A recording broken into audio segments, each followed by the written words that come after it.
It was supposed to be just one night. A cheap roadside motel stay after 12 straight hours of driving through empty highways and dusty ghost towns.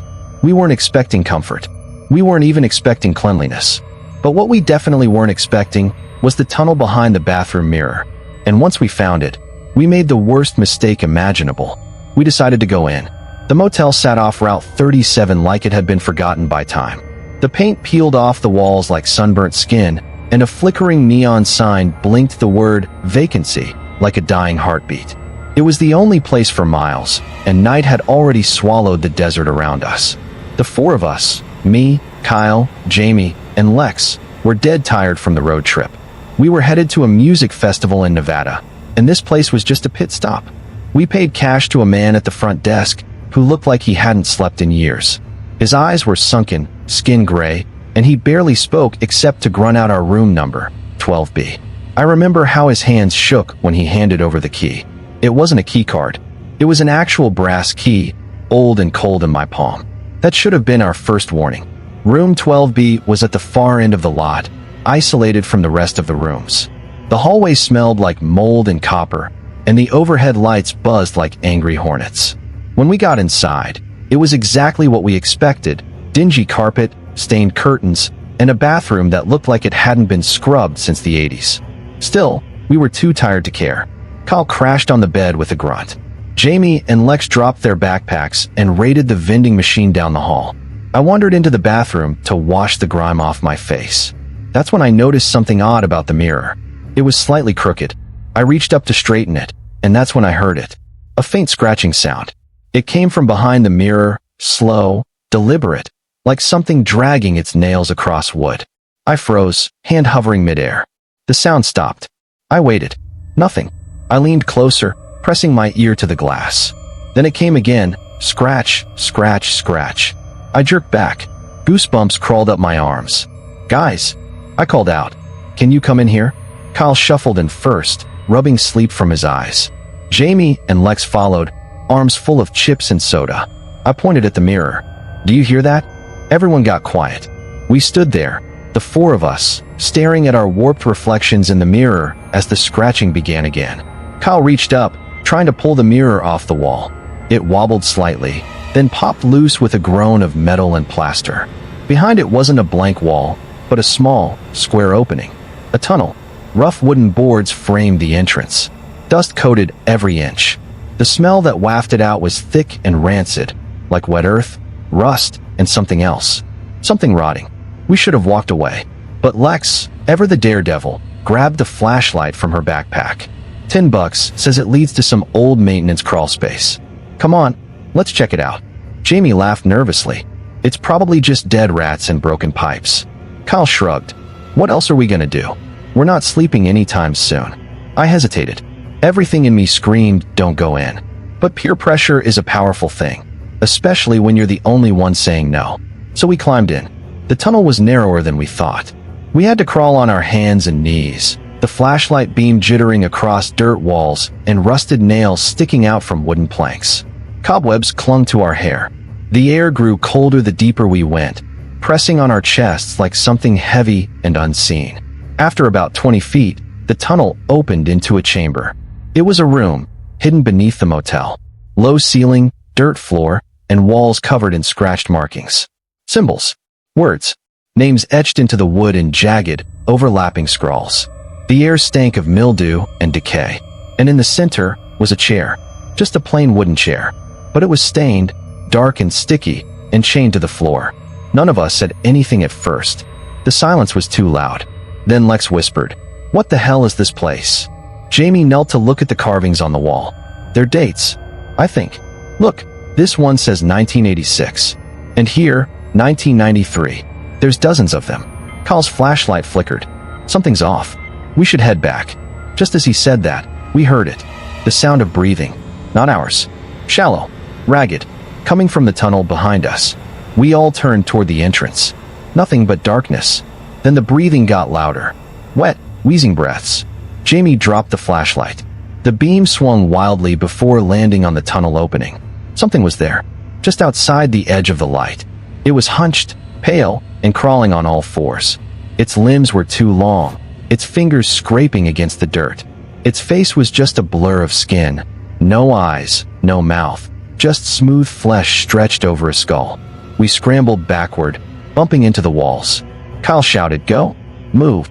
The thing let out a gurgling hiss and lunged. We ran, back into the tunnel, crawling faster than we thought possible. My knees scraped raw against the wood. The breathing followed us, closer, louder. I could feel its heat on my back. I didn't dare look behind. Lex screamed. I turned just in time to see her being pulled backward, her hands clawing at the tunnel walls as the thing dragged her into the dark. "Lex!" Jamie cried. We reached the motel room, tumbling out of the hole like rats from a burning ship. Kyle slammed the mirror back over the entrance.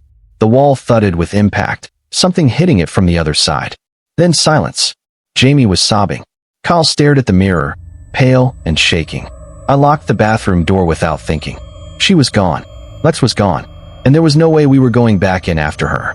We ran to the front desk, yelling for the manager, but he was gone. The office was empty. The front door was locked from the outside. We were trapped. Kyle found the phone. No dial tone. No signal on our cells. Nothing. Jamie, still crying, asked the question none of us wanted to answer. What do we do now? That's when we heard it again. Scratch, scratch, scratch. Coming from the bathroom. The scratching behind the mirror had started again. But this time, it wasn't curious or cautious. It was hungry. Lex was gone, and whatever had taken her was still out there, waiting just on the other side of the glass. And the worst part? We hadn't seen the last of it. Kyle backed away from the bathroom, white as chalk. It's still there. It's scratching again. Jamie clutched my arm so tightly her nails dug into my skin. We need to leave. Now. But we couldn't. Every exit was locked, and there was no signal. The front desk was empty. The power flickered like it was dying. We were alone, surrounded by endless desert, with something inhuman behind that mirror. I grabbed a chair and wedged it against the bathroom door. It wasn't much, but it made us feel slightly less helpless. For a few hours, we sat in silence. The scratching never stopped. Sometime around dawn, the scratching turned into whispers. Faint, disjointed, but unmistakably Lex's voice. "Guys, help me. I'm cold." Jamie shot upright. "That's her. She's alive." "No," I whispered. "That's not her. That's it. It's mimicking her." Kyle looked at me. "How do you know?" I didn't answer, because I didn't know how I knew. I just felt it. Something was horribly wrong. Whatever we heard wasn't Lex. It couldn't be. She screamed when it took her. Whatever came back through that tunnel wasn't her anymore. Suddenly, the bathroom door creaked open. We all froze.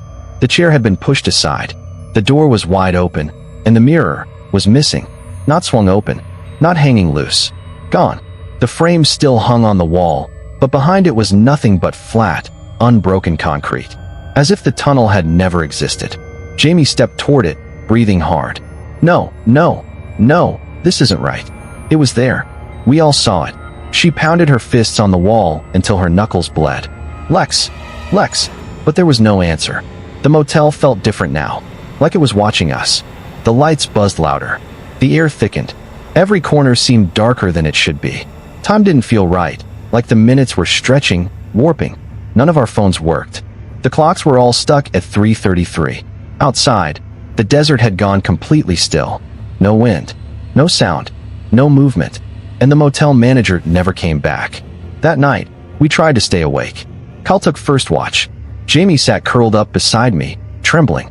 At some point, I must have dozed off. I woke up to the sound of footsteps. Slow, barefoot, dragging. I looked around. Kyle was gone. "Jamie," I hissed, shaking her awake. "Kyle's not here." Her eyes went wide. "He was right there. He said he'd wake me up for my turn." Then we heard the sound. From the hallway. Thump, drag, thump, drag.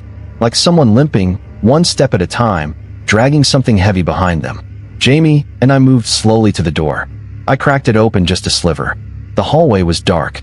At the far end, something was moving. It looked like a person, but it was wrong. Its arms were too long. Its legs bent the wrong way. It walked like it was learning how for the first time. As it passed under a flickering light, we saw its face. Kyle, or what used to be him. His eyes were gone, just smooth skin. His jaw was stretched open wider than it should go, as if the bones were melting. He was whispering something over and over in a gurgling voice. Behind the mirror. Behind the mirror. Behind the mirror. Jamie slammed the door shut. We need to leave. Right now. We can't. Everything's locked. We'll break a window, run to the car, something. We grabbed what little we had and sprinted down the hall. As we passed the front desk, the lights went out. Total darkness. Then a spotlight blinked on above the hallway mirror. It was back. The tunnel. Somehow, the mirror had returned, and behind it, the black maw of the passage gaped wide like a throat waiting to swallow us. Jamie whispered, "No, no, we're not going back in there." But then we heard it. Lex's voice. Clearer. Closer. "Guys, please, it's not too late. I found a way out." And then, Kyle's voice too.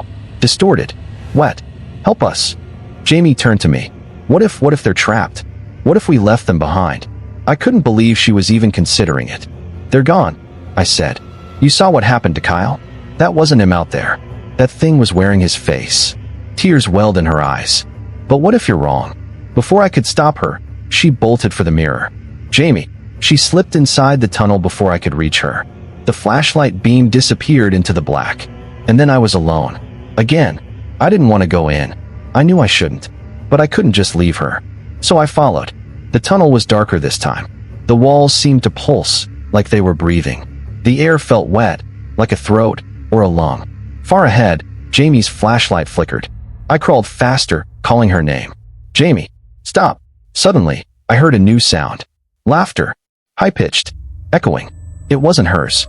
I rounded a corner and stopped cold. There were hundreds of mirrors. An entire underground hall lined with them. Different shapes, sizes, and styles, but each one embedded in the walls, each one reflecting something different. One showed me and Jamie as children, standing in a motel lobby. Another showed Kyle tied to the chair we found earlier, crying silently. Another showed Lex, smiling, even as something crawled out of her mouth. And in one mirror, I saw myself, older, pale, eyes hollow, and I was still there, trapped, watching. Suddenly, the mirrors began to crack, one by one, like they couldn't hold their own secrets anymore. Then I saw Jamie. She stood in the center of the room, staring into a mirror that didn't reflect anything. "Jamie," I called. She turned to me, eyes wide. I saw them. I saw where they went. I ran to her and grabbed her shoulders. "We have to go? Now." The mirrors began to hum. A deep, vibrating noise like 1,000 voices chanting behind glass. The tunnel started to collapse behind us. We ran. We didn't stop until we hit the motel bathroom and tumbled out into the room. The mirror shattered behind us, glass flying like shrapnel. Then silence. No more scratching. No more whispers. Just the dull hum of the motel AC and the rising sun bleeding in through the filthy curtains. We didn't speak. We just packed our things and left. We didn't even check out. As we drove away down Route 37, I looked in the rearview mirror. The motel was gone. Just an empty lot and a crooked sign buried in sand. Like it had never been there. Conclusion. We never found Lex. Or Kyle. We checked missing persons reports. Searched online for the motel. Nothing. No record it ever existed. No trace of room 12B. Sometimes, I still hear scratching at night. Sometimes, I wake up and swear I hear Lex calling from the other side of my bedroom mirror. And sometimes, when the lights are low, I see the tunnel again, waiting. Because once you find the mirror, once you see what's behind it, it never really lets you go.